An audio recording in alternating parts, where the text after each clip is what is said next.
Good morning to all of you. Myself Madhu Trivedi. Now we will discuss about modern history. तो हम यहाँ पे modern history में आज डिस्कशन करने वाले हैं हम अपने फाइनली टॉपिक को एंग्लो पंजाब वॉर, इसे हम पूरा आज कंप्लीट कर देंगे। तो समझते हैं इसमें क्या हुआ। तो अगर हम देखें एंग्लो पंजाब वॉर, तो इसमें हमने ये समझा था कि ये कंडीशन बन रही थी कि रणजीत सिंह जी के बाद इन्हीं के परिवार के लोग बार बार क्या बन रहे थे, किंग बन रहे थे, और जो थ्रोन होता है पंजाब का वो इधर इधर हो रहा था, बार बार किंग बदल रहे थे। तो जिसकी वजह से अंग्रेजों को ये एहसास हो जाता है, ब्रिटिशियंस को ये एहसास हो जाता है कि कुछ तो बात है यहाँ पे, उतनी अब मजबूत जो लीडरशिप है वो नहीं रही। तो इसके तहत क्या होता है, यहाँ पे अटैक कर दिया जाता है पंजाब में। तो क्या होता है समझते हैं हम। फर्स्ट यहाँ पे ये लिखा हुआ है, first Anglo Punjab war exist between 1845 to 1846।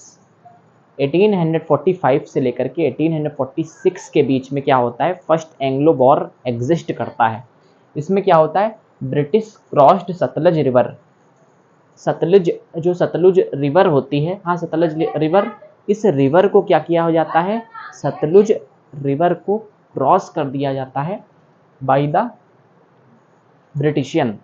तो ब्रिटिशियन क्या करते हैं, सतलुज रिवर को क्रॉस कर देते हैं और जम्मू एंड कश्मीर ये पूरा का पूरा ले लेते हैं। कौन, ब्रिटिशियन, क्योंकि उस समय जो था पार्टीशन नहीं हुआ था, किसका, पाकिस्तान और इंडिया का। तो बहुत सारे हिस्से ऐसे भी थे जो पाकिस्तान में भी हुआ करते हैं, जो आज हैं वो सब कुछ लिए गए किसके, वो सब कुछ एरियाज किसने ले लिए, ब्रिटिशियन ने। तो जम्मू तो उन्होंने ऐसे ही ले लिया, लेकिन क्या हुआ, जम्मू तो ऐसे ही लिया, लेकिन एक ट्रीटी साइन हुई in the treaty of Lahore. Lahore की ट्रीटी साइन हुई 1846 में। इसमें क्या हुआ, ब्रिटिश टेक कश्मीर, कश्मीर क्या किया गया, ब्रिटिशियन ने ले लिया ट्रीटी ऑफ लाहौर में। फिर क्या होता है, इसके बाद की कहानी यह है कि बिटवीन ब्रिटिश एंड पंजाब एक और ट्रीटी हुई, treaty of Bhairowal, treaty of Bhairowal.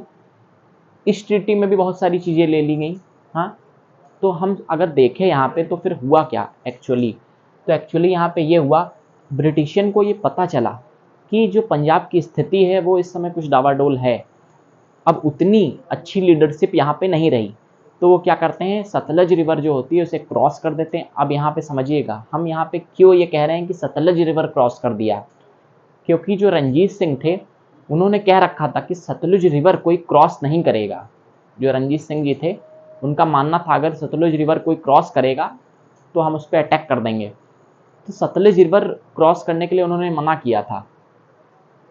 क्यों, क्योंकि बाउंड्री उधर से पंजाब की शुरू होती थी, तो माना जाता था हाँ कि इसे क्रॉस कोई नहीं करेगा। लेकिन अब इन्होंने सोचा हम क्रॉस ही कर देते हैं। तो ब्रिटिशियन ने, क्योंकि उस समय लीडरशिप डावाडोल थी, बार बार किंग नए बन रहे थे, तो क्या हुआ, सतलुज रिवर जो होती है वो क्रॉस कौन कर देता है, ब्रिटिशियन। और फिर वो यहाँ पे क्या करते हैं, हमने ये समझा, फिर वो क्या करते हैं, जम्मू को ले लेते हैं। फिर ट्रीटी ऑफ लाहौर में क्या होता है, कश्मीर भी वो ले लेते हैं।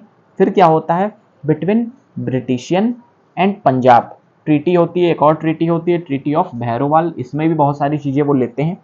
फिर क्या होता है, समझौता, ट्रीटी मतलब होता है समझौता।